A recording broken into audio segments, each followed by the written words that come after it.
Hello, hello, hello et bienvenue pour ce nouvel épisode du podcast. J'espère que vous allez merveilleusement bien. Moi, je suis en train de me rendre compte que j'ai oublié de lancer mon fichier avec mes petites questions, donc je vais aller le chercher. En attendant, je vais vous dire, je passe une journée, mais vraiment pénible. En fait, une journée chiante. Une journée où, j'avais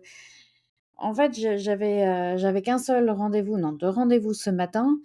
Je me suis dit: «C'est cool, l'après-midi, je vais avoir trop le temps de faire plein de trucs et tout. Je vais faire mes podcasts, je vais faire mes newsletters, je vais faire plein de machins» et puis en fait, j'ai eu juste vous savez, des tâches, des choses qui apparaissent dans mon appartement, des trucs à faire qui me paraissent urgents, l'une après l'autre et au final, il est 15h28 et j'ai rien foutu et ça m'énerve et ça m'énerve.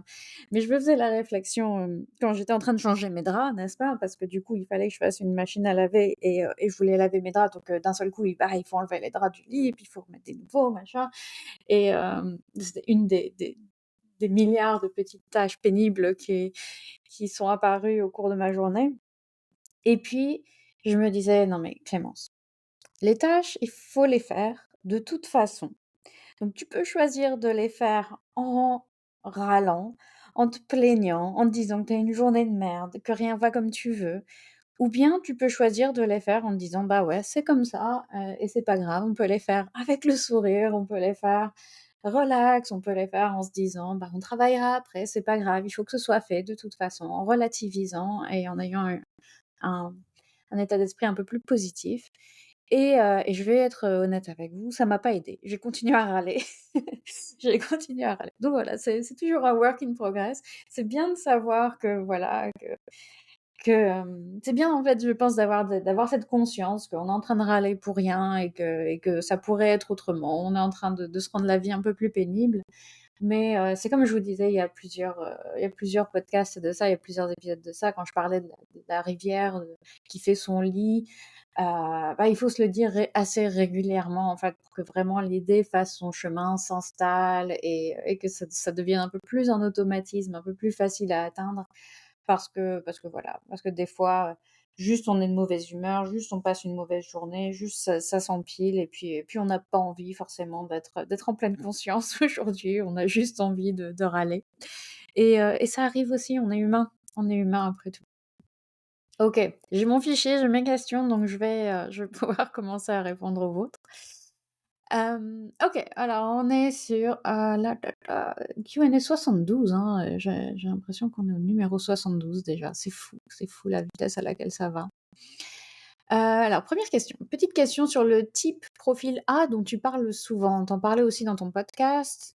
Alors oui, c'est une question que j'ai reçue suite à ma newsletter, à mon email de la semaine dernière.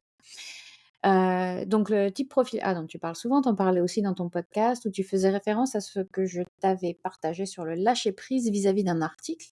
J'imagine que c'est un type de profil par rapport à l'anxiété. Est-ce que tu pourrais m'en dire plus? Alors oui, je parle parfois de la personnalité de type A et en fait, ça vient à la base alors c'est peut-être plus courant dans, l'univers, anglophone, parce que c'est quelque chose que j'ai beaucoup, beaucoup rencontré, je sais pas même sur Twitter, voilà, c'est quelque chose qui dans ma tête était assez courant, mais je suis en train de me dire qu'effectivement j'en ai pas beaucoup entendu parler en français, mais beaucoup dans les milieux, américains. Donc c'est peut-être très très américain comme concept. En fait, ça vient à la base de chercheurs en cardiologie dans les années 50. Donc c'est pour vous dire que c'est de la science légèrement datée.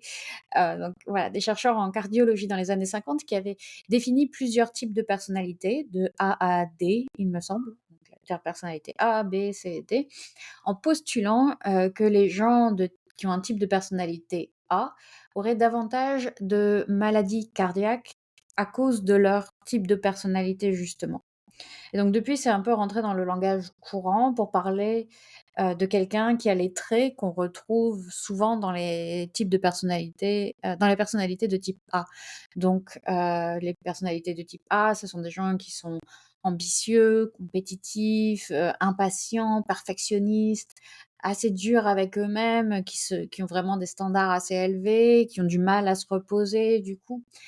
Et on peut du coup imaginer que les gens qui ont ce type de personnalité vont ressentir plus de stress au quotidien, parce que voilà, ils sont ambitieux, compétitifs, impatients, perfectionnistes, et cetera, et qui vont donc avoir davantage tendance à avoir des maladies, cardiovasculaires, en fait, liées au stress causé par leur type de personnalité. Mais voilà, mais comme dit, c'est très daté.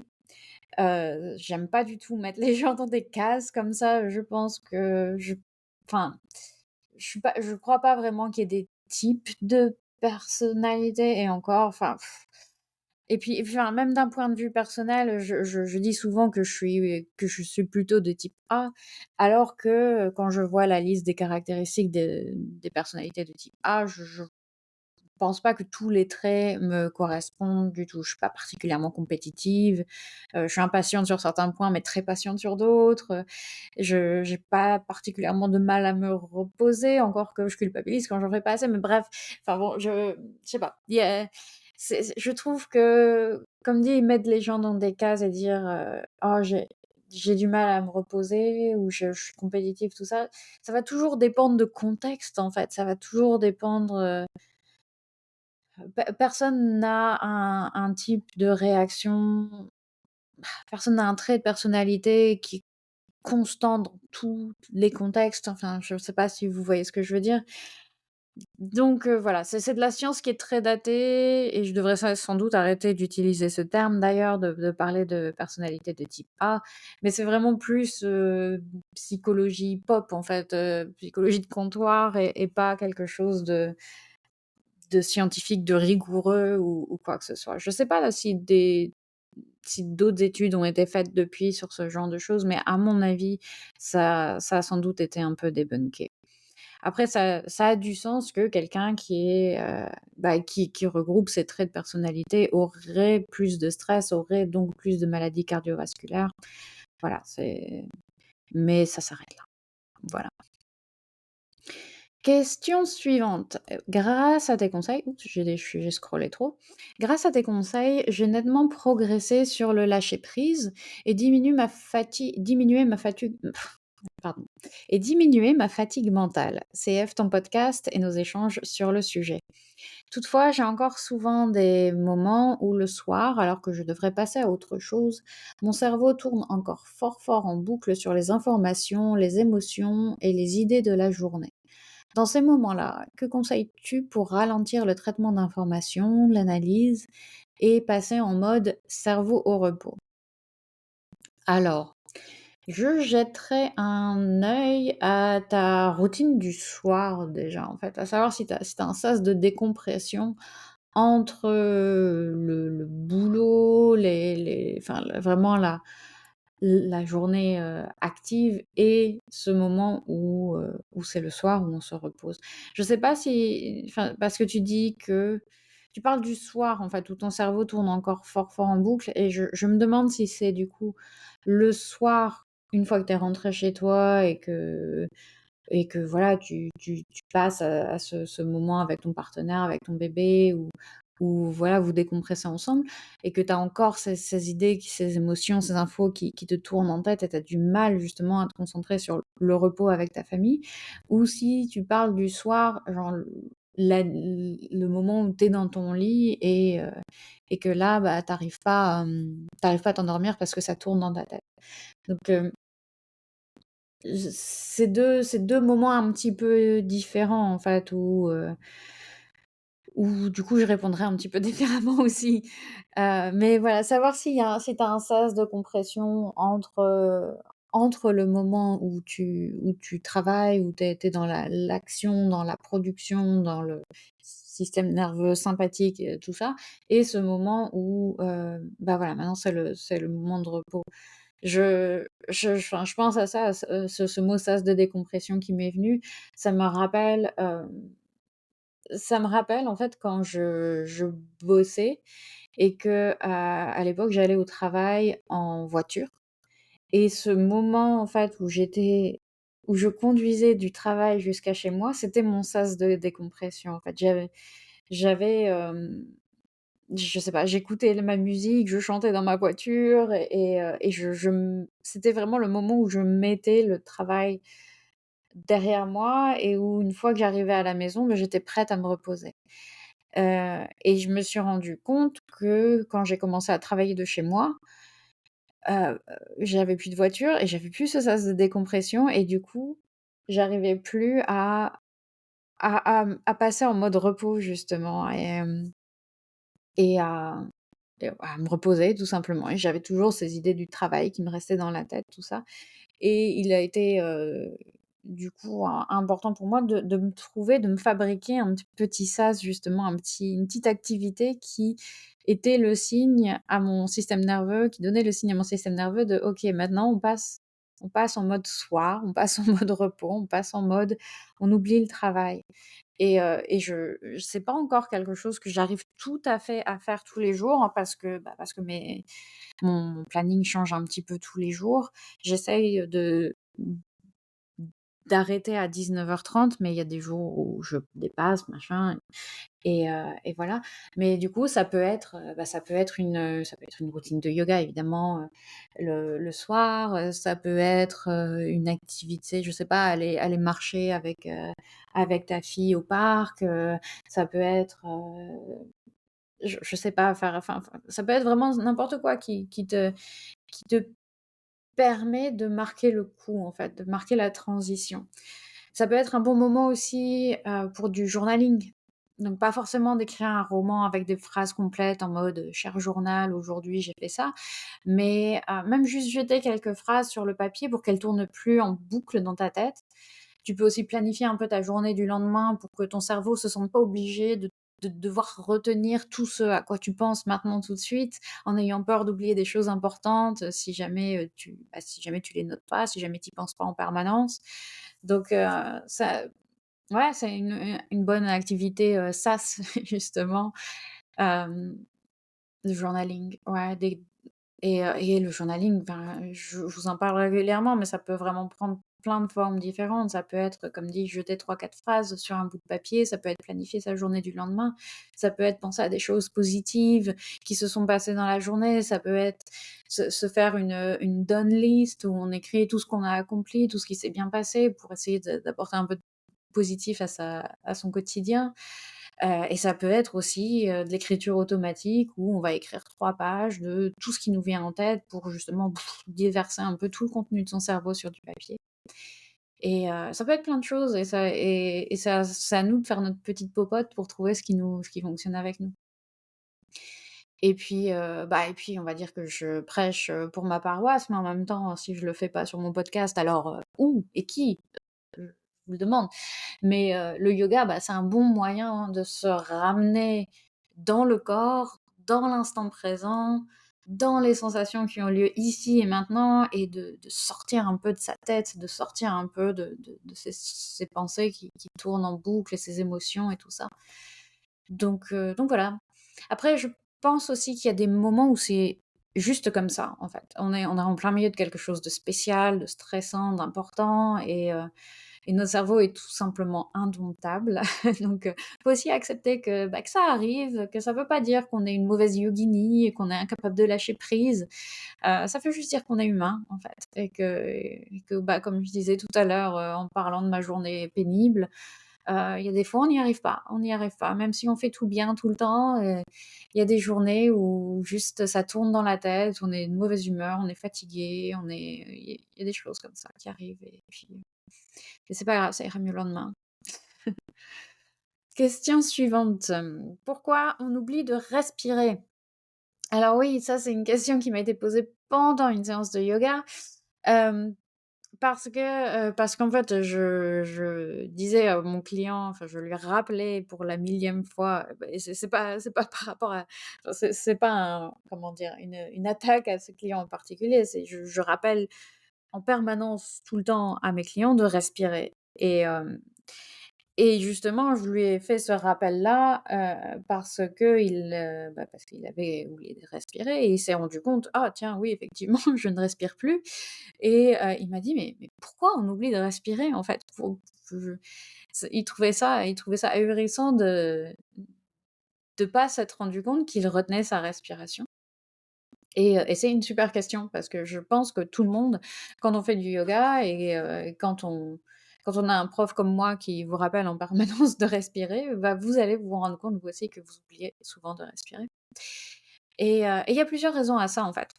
Donc ça peut être déjà une façon, le fait de retenir sa respiration, de raidir la ceinture abdominale quand on fait un effort pas particulièrement intense.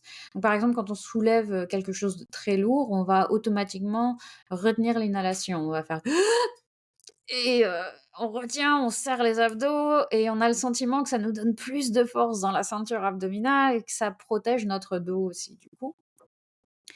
Et puis, ça peut être aussi le réflexe qu'on a en réponse à un stress mental. Quand on réfléchit à un problème, parfois, on retient sa respiration. Après, on a aussi ça, c'est quelque chose enfin, c'est un problème d'ailleurs, ce réflexe, parce que c'est quelque chose qui se retrouve très souvent quand on travaille devant un ordinateur. Si vous prenez régulièrement un moment pour observer votre respiration quand vous travaillez dans la journée, vous allez vous rendre compte que vous retenez souvent votre respiration et c'est pas bon, en fait. C'est pas bon quand c'est fait trop souvent et de façon chronique comme ça. C'est pas bon pour notre système nerveux, c'est pas bon pour l'oxygénation de notre corps, de notre cerveau, tout ça, donc c'est quelque chose qui peut être, intéressant à surveiller et hem et le fait, voilà, c'est un réflexe quand on a un stress mental ou quand on essaye de se concentrer, en fait. Quand on a besoin de se concentrer, ça nous aide, en fait, à nous concentrer, le fait de d'interrompre, en fait, la respiration, de la suspendre. Du coup, c'est vachement courant quand on commence le yoga ou qu'on essaye une nouvelle posture, d'oublier de respirer, et de retenir sa respiration sans même s'en rendre compte parce qu'on essaye de se concentrer sur la posture, sur le bon placement des bras, des jambes, de la tête.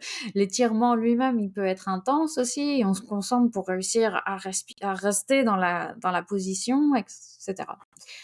Euh, donc si en plus, la posture, c'est, une posture qui requiert de la force, comme un équilibre sur les mains, bah, on va aussi retenir sa respiration pour se donner plus de force abdominale. Donc si vous essayez de faire, par exemple, un corbeau, tout ça, vous allez voir que je vous rappelle d'autant plus de respirer parce que spontanément, vous allez contracter les abdos, retenir la respiration pour essayer de vous donner un peu plus de force pour vous mettre en corbeau. Donc, vous en faites pas trop. Ça vient avec la pratique parce que quand on est plus à l'aise dans les postures, on peut davantage se concentrer sur la respiration et un bon truc que j'utilise, tout le temps en fait, c'est d'avoir une respiration Ujjayi. La respiration Ujjayi, vous la connaissez sans doute si on travaille ensemble depuis quelque temps. La respiration Ujjayi, c'est une respiration active. C'est-à-dire que on va contracter un petit peu l'arrière de la gorge, hem, pour maîtriser le flot de la respiration. Ça paraît compliqué comme ça, mais vous pouvez la tester tout de suite. Si vous ouvrez la bouche, vous mettez la main devant la bouche et vous essayez comme si vous essayiez de faire de la buée sur une vitre, en fait. Donc, si vous essayez de faire de la buée sur une vitre, vous allez voir que vous contractez un petit peu les muscles de la gorge pour contrôler le flot de l'expiration. Et la respiration Ujjayi, c'est exactement ça, sauf qu'on a la bouche fermée, en fait. Donc ça fait un bruit quand on respire, ça fait comme un bruit un peu de la marée quand vous êtes sur la plage, le bruit de la mer. Je sais pas si je vais essayer de la faire un petit peu fort et dans le micro, mais je sais pas si ça va s'entendre parce que j'ai un micro formidable qui qui annule ce genre de bruit, mais je vais essayer de la faire.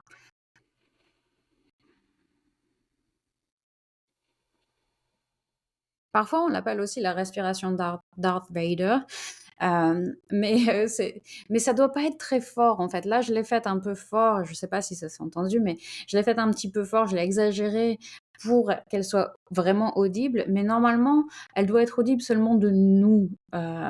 Elle doit pas être si intense que ça commence il y a des yogis qui se sont, hem abîmer les cordes vocales tellement ils faisaient la respiration Ujjayi trop fort. Donc c'est un peu bête, c'est un peu dommage. Donc ça doit pas être fort. Mais c'est suffisamment fort pour que nous, on l'entende et du coup, Je trouve que ça a un côté méditatif d'entendre sa respiration comme ça. Et si on le fait d'ailleurs, quand je faisais de l'ashtanga, il y avait, c'était des cours où on était tous dans la même salle et on faisait tous notre pratique de notre côté, c'est-à-dire qu'il y avait pas de prof qui nous guidait et du coup, on n'entendait que la respiration des gens qui bougent, qui font leur pratique et ça avait un côté vraiment très méditatif, je sais pas, le fait d'entendre que des respirations autour de nous, c'est vachement cool quelque part, c'est vachement cool. Après, bon, oui, faut aimer être très près parce que c'est souvent bondé, donc il y avait beaucoup de gens et très près de moi et c'était pas plaisant à ce niveau-là. Mais le fait d'entendre les respirations comme ça, c'est cool. Mais rien que d'entendre sa propre respiration, donc ça, cet effet un peu méditatif, ça nous aide à surveiller le rythme et la vitesse de notre respiration et sa profondeur, donc à s'assurer qu'on a ce rythme toujours régulier, profond, calme, quelque chose une belle respiration fluide. Ça nous aide aussi à nous concentrer sur la respiration puisqu'on l'entend, donc ça nous donne un point d'ancrage pour notre attention et on ne pense pas nécessairement à tout le reste. Et puis forcément, bah, si on n'entend plus sa respiration, on se rend compte qu'on a oublié de respirer, donc ça aide à ce niveau-là aussi. Voilà, donc pratiquer la respiration Ujjayi, c'est super. Voilà. Question suivante. Je sais que le sommeil est précieux, mais le soir, après avoir couché mon bébé vers 20h30, c'est le seul moment calme de ma journée pour faire du yoga, un peu de méditation, un dîner tranquille avec mon chéri et me détendre devant une série, un bouquin. Comment on fait pour respecter son temps de sommeil tout en satisfaisant ses besoins presque tout aussi nécessaires?